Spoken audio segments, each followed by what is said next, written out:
What I have with me today is a dictionary, and not so much because there is an obvious correlation between a career in languages and a dictionary, but mostly because of the dedication it carries. It says, "Happy birthday, Anna." This was a birthday present from my aunt. And then it says, "May you become a polyglot and a scientist." And these two aspects really somehow define my career, and these are also the aspects that I'm most proud of. A polyglot I've become, over the years, and I am one by education and vocation. But a scientist, I got to be one during my PhD years. I obtained a master's degree in French language and literature from the University of Belgrade, Serbia. And towards the end of my studies, I thought to myself, well, there must be more to it than this. And I already had an idea that I would go on in terms of research and scientific approach. Little did I know that it would be in Europe, and it would be in Belgium, that I actually never visited before that. It looked like a perfect achievement in your academic career. To have a PhD, this gives you the opportunity to work at the university as a lecturer. And to me, this was a very nice touch to this a career one can have. Today I'm an entrepreneur, active in the field of language learning and learning design. I like to think of myself as someone who helps people empower themselves through languages and communication.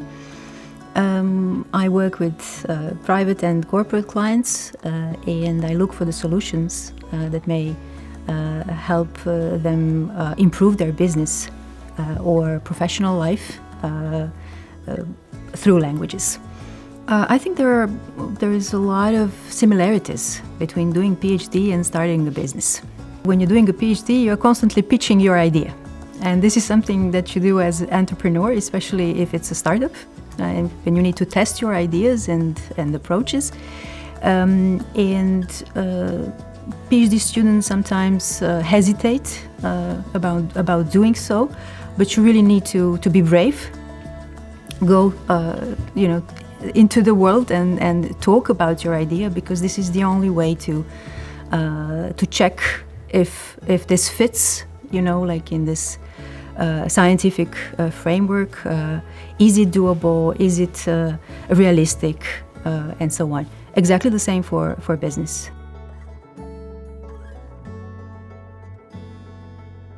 What could be a little bit of a drawback for women is that sometimes, especially when it comes to startups, our ideas could be seen as maybe not so serious ideas.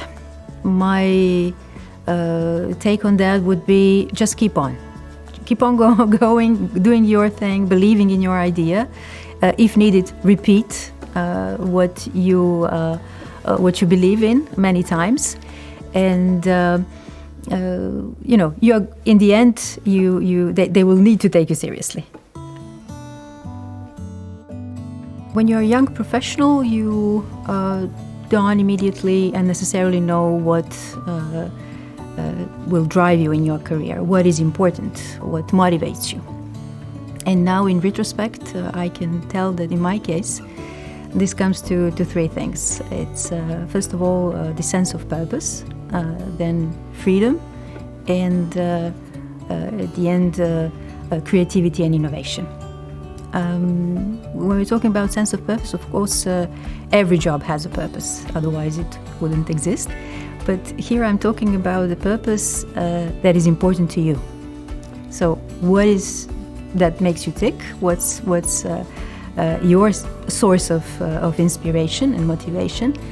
For me, it is extremely important to be able to get as much energy as I put into my job, so that I can use it, like to refuel and to make a sort of a perpetuum mobile, like for my daily activities, because careers are long today, like we are all expected to work for a very long time, and finding something that really helps you recharge while you are doing it, it's, for me, extremely important.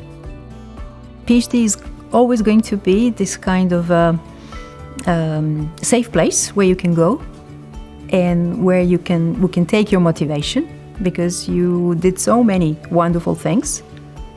You achieved so much, and this is definitely going to help you to make a good choice.